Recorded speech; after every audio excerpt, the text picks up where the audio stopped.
Thank you for tuning in to learn about safe infant sleep with the Safe to Sleep campaign. Safe to Sleep is a nationwide effort to educate parents, caregivers, health, and other service providers about reducing the risk of sleep-related infant death. I'm Lorena Kaplan, and I'll be your moderator. Joining me is pediatrician Dr. Rachel Moon, a leading expert on sudden infant death syndrome, or SIDS, and safe infant sleep. She is the Harrison Distinguished Professor of Pediatrics at the University of Virginia School of Medicine and Health System, and chair of the Task Force on SIDS at the American Academy of Pediatrics, or AAP. Thank you for joining us, Dr. Moon. Thank you for inviting me to talk about this important topic. As you know, one of the central responsibilities of the AAP Task Force on SIDS is to review the most recent evidence about risks of sleep-related infant death and then develop recommendations to help caregivers reduce these risks. We released updated recommendations in 2022, and I'm happy to be here to share some of the highlights with your audience. And to our audience, if you want to follow this discussion alongside AAP's guidelines, links to the 2022 AAP policy statement and to the Safe to Sleep website are available in the description of this video. Because the science that informs the AAP recommendations can be hard to follow, we're taking this time to highlight what's new. We have a lot to cover, so let's get started. Dr. Moon, as you well know, one common question among caregivers is, how do you safely keep a baby warm and comfortable while they sleep? The 2022 AAP recommendation says, avoid overheating and head covering in infants. Could you please talk us through the reasons behind the recommendation and suggest ways for parents and caregivers to practice it? Absolutely. Research shows that babies who get too hot are at higher risk for SIDS, and there are two potential reasons for this. One is that babies' bodies are just learning how to control their temperature, and it could be that once they get too hot, they can't cool down the same way adults can. Or the body system that keeps them breathing doesn't work as well when they're too hot. The other potential reason is that blankets and extra coverings that are used to keep babies warm can be a suffocation risk. So the AAP recommends that instead of using loose blankets, you use a wearable blanket for the baby, or put extra layers of clothing on the baby if you're worried about them getting cold. And this is a new part of the recommendation. Babies shouldn't wear hats indoors. Hats are not needed inside for most babies once they come home from the hospital, because hats can make baby too hot. And there's also the chance that the hat can cover the face, particularly the nose and mouth, and make it harder for the baby to breathe. So when dressing the baby for sleep, we want the baby to be comfortably warm, but never hot. Thank you, Dr. Moon. Let's dive a little deeper into that advice. First, I would love to hear a little more about what caregivers should do when dressing baby for sleep. Of course. So you start by thinking about the temperature in the room where the baby is sleeping. The AAP recommends that babies sleep in the same room as their caregiver or caregivers until they're 6 months old. So let's use that as an example. What would you wear to be comfortably warm in that room at the temperature that your room is at?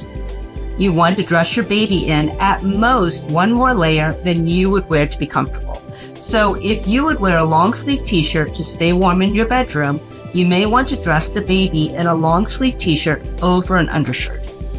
Dressing the baby in too many layers is called overbundling, and this could cause overheating, which is when the baby's body temperature rises to a level that could be dangerous.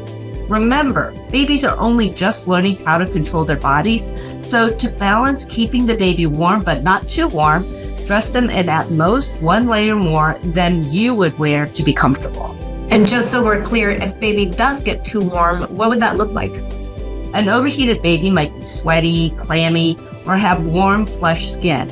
If the baby's chest is hot to the touch, that's also a sign of overheating. These are important things to look for so that the caregiver can help the baby cool off by removing a layer of clothing or moving to a cooler area. Thank you, that's helpful advice. It's good to know the signs of overheating so we know what to do to keep baby safe. Now, you mentioned wearable blankets. What are they and how should caregivers use them? Wearable means that the blanket has sleeves or armholes so the baby wears it like clothing.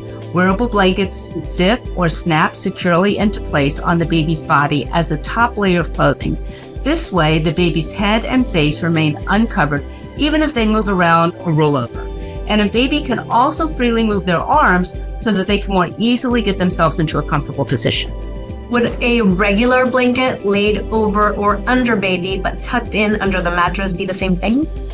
Actually, no. A regular blanket, even when tucked in under the crib mattress or under the baby, is not the same as a wearable blanket. Loose or soft blankets or other clothing like crib bumpers and pillows should stay out of the sleep area. Even if they're lightweight or tucked in, these items increase the risk for injury and death from suffocation, strangulation, and other causes, especially if they become untucked and cover the baby's face. In a study from the Centers for Disease Control and Prevention, they found that between 2011 and 2014, of the 250 infant deaths classified as accidental suffocation during sleep, 190 of these deaths were linked to soft, loose bedding, like blankets covering the baby's mouth and nose. So the AAP recommends properly fitting wearable blankets as a safe way to keep the baby warm without adding risk for suffocation or strangulation. That's a good reminder, Dr. Moon. Now, in terms of the sleep environment, keep everything out of the crib or sleep space except a fitted sheet for the mattress and a comfortably dressed baby. The recommendation specifically says to keep baby's head uncovered while indoors. For example, babies shouldn't wear hats when they're inside the home, and especially not when they're sleeping. Can you tell us more about this new guidance? Of course.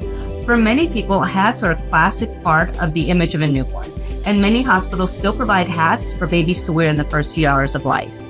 Studies show, however, that head coverings increase the risk of SIDS. This could be related to hats leading to the baby overheating.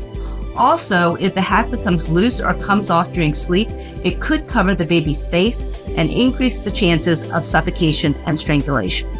One study suggested that not using head coverings during sleep might reduce the risk of SIDS by more than 25%. Newborn hats can be a nice reminder or memento of the baby's first day, but it should sit on a shelf or in a scrapbook and not go on the baby's head. The information you shared with us today is so important. Thank you, Dr. Moon. So just to recap, to reduce baby's risk of SIDS and sleep-related death, keep baby warm, but not too warm. Use a wearable blanket instead of a loose or a tucked-in blanket. Dress baby in at most one layer more than an adult would wear to be comfortable for the temperature of the room. And leave baby's head uncovered, so no hats while indoors. Is that right? Absolutely right. Excellent. To learn more, visit the Safe to Sleep website, linked in the description of this video. And remember, when it comes to baby sleep space, keep it bare, keep it safe, keep it simple. Thank you for joining us. Bye for now.